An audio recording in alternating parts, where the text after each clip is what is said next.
Dear student, in this lecture, I'm going to give you a short presentation about the hyperlipidemias, including the primary and the secondary. And after, we will deal with the atherosclerosis, the pathomechanism of atherosclerosis. Let's see the hyperlipidemias. Now, some basic point that you should know, or let's see, obligatory to know. Basically, the classification and composition of lipoproteins. You have studied in biochemistry and physiology, so this is only a little refreshment that you will get.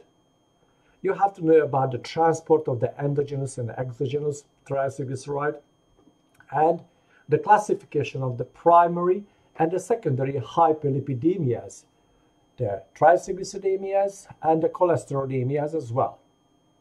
You have to know something about the reverse cholesterol transport as well. Now let's start. Okay, so the classification of primary hyperlipidemia.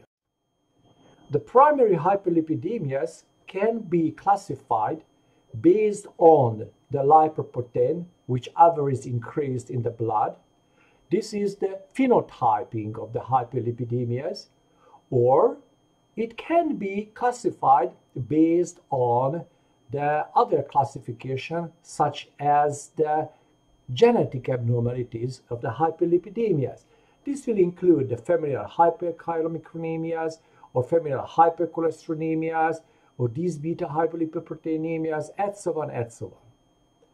And we do have, it's called the secondary hyperlipidemias, that takes about 60–90% of the all hyperlipidemias that usually associated with some other diseases. Let's see the first one, the phenotype classification that is still in use. This is a Fredrickson classification, that the classification based on the lipoprotein that increased in the blood. If we do have mainly the chylomicron, the exogenous triglyceride carrier lipoprotein increase in the fasting plasma level or the serum level, this is called phenotype 1. Heterogeneity is very rare. However, the triglyceride level is so high and this chylomicron is so big that can plague the capillaries and can cause very frequently acute pancreatitis. So it's very young one who has this one. Relatively, they do have acute pancreatitis, the first sign. And after they figure out that the problem is located with the chylomicrons.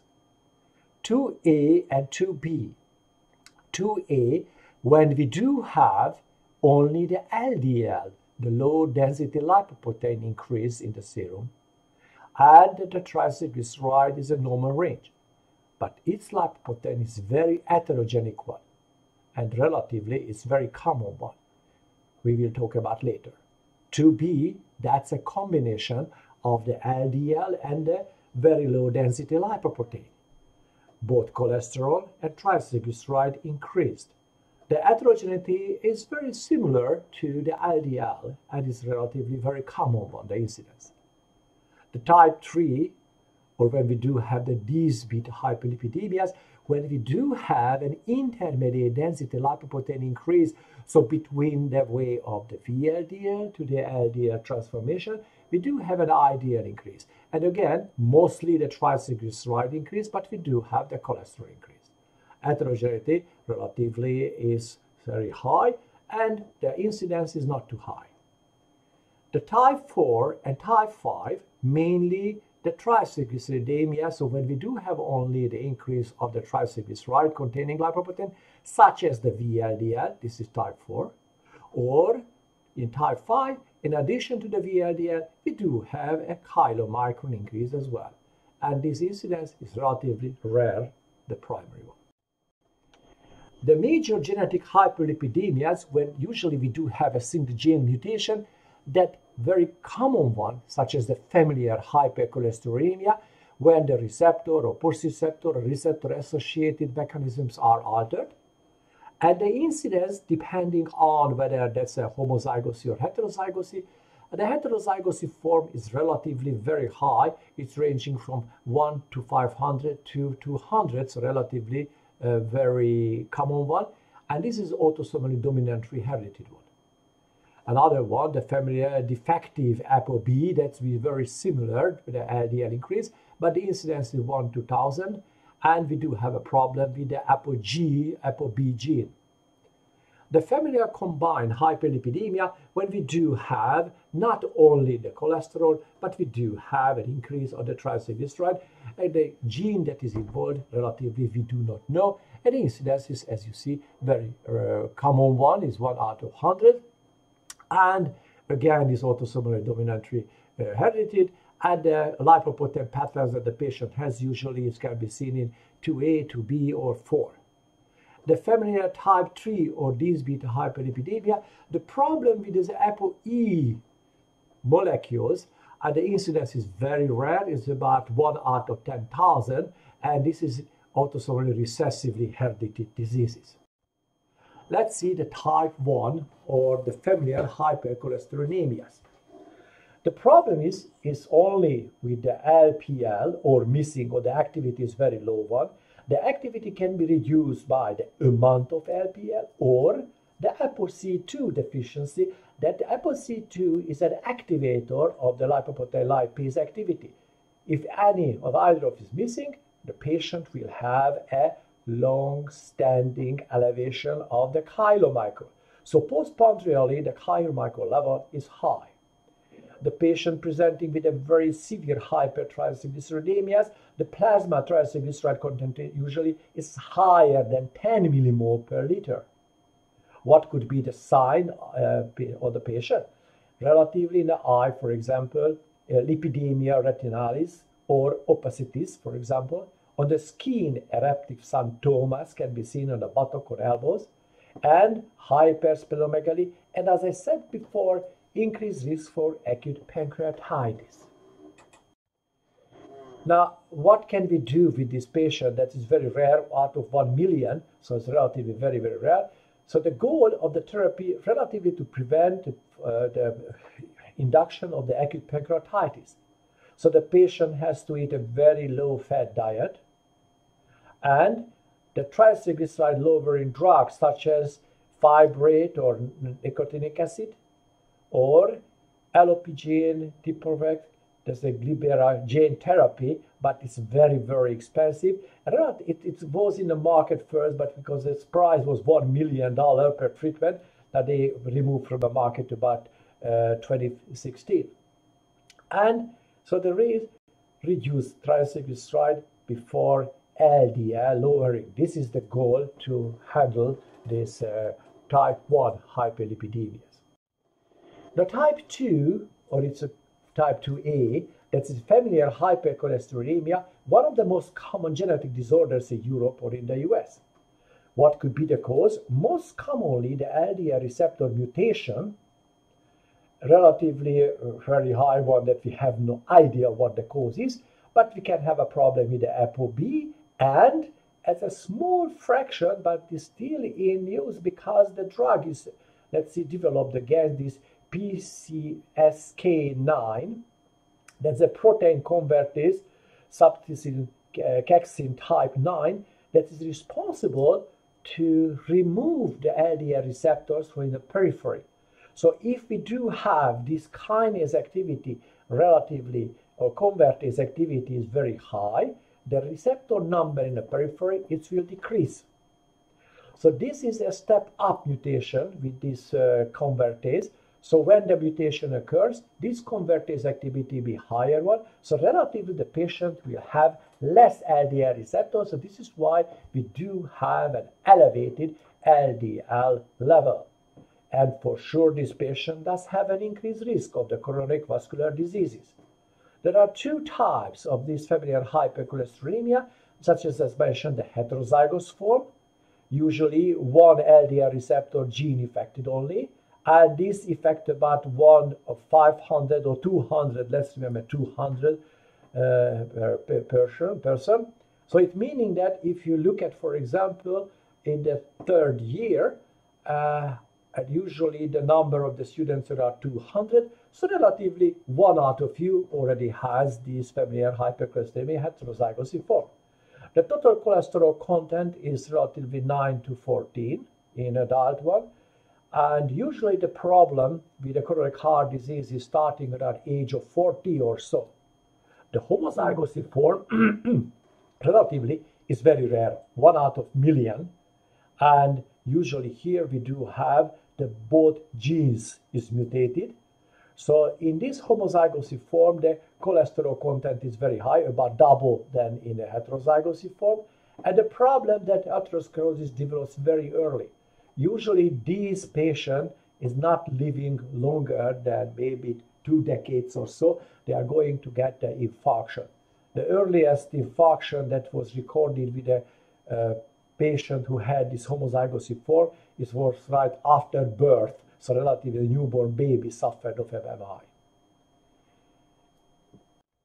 Now, what are the roles? This is what I mentioned, this PCSK9, how this is going to develop hypercholesterolemia.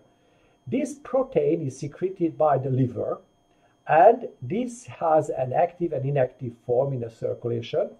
And when we do have this mutation, relatively this gain of function and loss of function mutation in the PSK gain cause a high and low LDL cholesterol phenotype respectively. So if we do have a step-up mutation, relatively we do have a high cholesterol. When we have a step-down mutation, we do have relatively a low LDL cholesterol content. And this gene or this protein is going to promote the degradation of the LDL receptors on the surface. Now, for sure, we do have some skin manifestation of this familial hypercholesterolemia.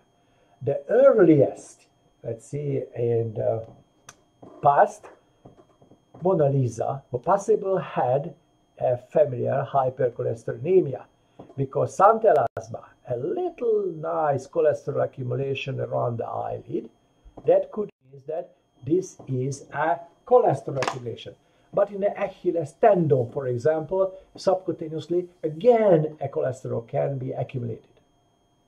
Type 3, this is the Dysbetalipoproteinemia, but we do have the ideal accumulation, or this is called the remnant hyperlipidemias. We do have a problem with the ApoE gene. Now, ApoE gene has 4, let's see, genes, and 4 types of genes. And the problem occurs if we do have an ApoE2 homozygous form. So when we do have the all 4 genes E2, in that case, this kind of lipoprotein that contains the ApoE cannot bind the remnant receptors so steadily. And this is why this remnant lipoprotein circulates in the blood. So both cholesterol and the triglycerides will increase. The skin manifestation again, that's similar in another one, palmar creasic xanthomas, tuberous or tuberactive xanthomas, and atherosclerosis can be the peripheral vascular diseases, cerebrovascular diseases, coronary heart diseases. Anything can happen if the patient has this type 3 Dysbeta hyperlipidemia. Let's talk about a little bit about the secondary hyperlipidemias. The secondary hyperlipidemias usually develops in a normal lipemic patient, but is due to some other diseases that affecting the lipoprotein metabolism. The incidence of these hyperlipidemias is ranging from 60 to 90, so relatively is a huge part of it. If you cure, let's see, the underlying diseases, the patient does not have hyperlipidemias. So relatively, the primary disease should be treated, and after the hyperlipidemia disappeared immediately. Now, what can cause the secondary hyperlipidemias? In the practical notes, you will find some very specific information about it. That can be some endocrine problem, such as diabetes, thyroid diseases, pituitary diseases, pregnancy, it's not a disease, renal disease such as nephrotic syndrome or chronic renal failure, hepatic disease such as happening in cholestasis or hepatocellular diseases or cholelithiasis, or immune globulin excess such happening in myeloma multiplex or macroglobulinemia or SLE or hyperuricemia or nutritional problem in obesity or alcohol abuse, anorexia nervosa if you eat less again, drugs such as a beta blocker or thiazide diuretics, steroid, or microsomal enzyme inducing agents such as phenytoin or pentobarbital, retinoic acid derivatives, and some other cases such as in glycogen storage diseases or lipodystrophies. Again, it can be associated with increased lipoprotein. Now let's see the pathomechanism of a certain, important hyperlipidemia, secondary one. In obesity, what will happen? We do have an increased size of adipocytes. Because we have more adipocytes relatively, we do have more free fatty acids released out from this tissue. And this free fatty acid goes to the liver when the triglyceride is synthesized. So the VLDL level will increase. That be associated it further during the metabolic processes to increase the LDL concentration, and at the same time the HDL concentration will decrease. In carbohydrate intake, very similarly, if you eat more, you get, overweight. So the carbohydrate intake, liver synthesizes more triglyceride because the body wants to store the energy. And very similarly, we do have the same increase LDL and decrease of HDL. And the metabolic X syndrome, that's a complex syndrome that includes several risk factors that is associated usually with the coronary heart diseases we are going to talk about later or in the practice. Etiology, what will happen when we do have central obesity, mostly in the visceral tissue, that is initiating insulin resistance. And of course, if you do have an inappropriate insulin effect of adipocytes on the skeletal muscle, that can promote abnormality of the lipoproteins, plus it has influences the carbohydrate metabolism. Diabetes mellitus is very similar, not the type 1, but the type 2. The type 1, if it's treated properly, there is no hyperlipidemias at all. If not, relatively very similarly to the type 2 or the obesity, increased lipolysis, increased triglyceride concentration, VLDL, LDL, and the HDL decreases. And as you see here, it's very similar to the type 2. Now, an additional thing that's happening in the lipoprotein lipase activity decreases because insulin is an important activator of lipoprotein lipase activity. So both chylomicron and VLDL increases as well. But because we do have an inappropriate insulin effect, we do have an increased free fatty acid release from the adipocytes, goes to liver, triglyceride, VLDL, LDL, as we discussed before. But not only the cholesterol and the triglyceride level is altered, but the composition and the structure of the LDL is changed. And this patient usually has a smaller LDL molecules. And these small LDL molecules is more atherogenic comparing to the normal sized LDL molecules. Hypothyroidism very frequently associated with a hypercholesterolemia type 2A, because what will happen, we do have a decrease of the VLDL synthesis, but the receptor number decreases further. So this is why the patient usually will have an increased serum cholesterol concentration and is associated sometimes with the increased IDL concentration as well. Alcohol.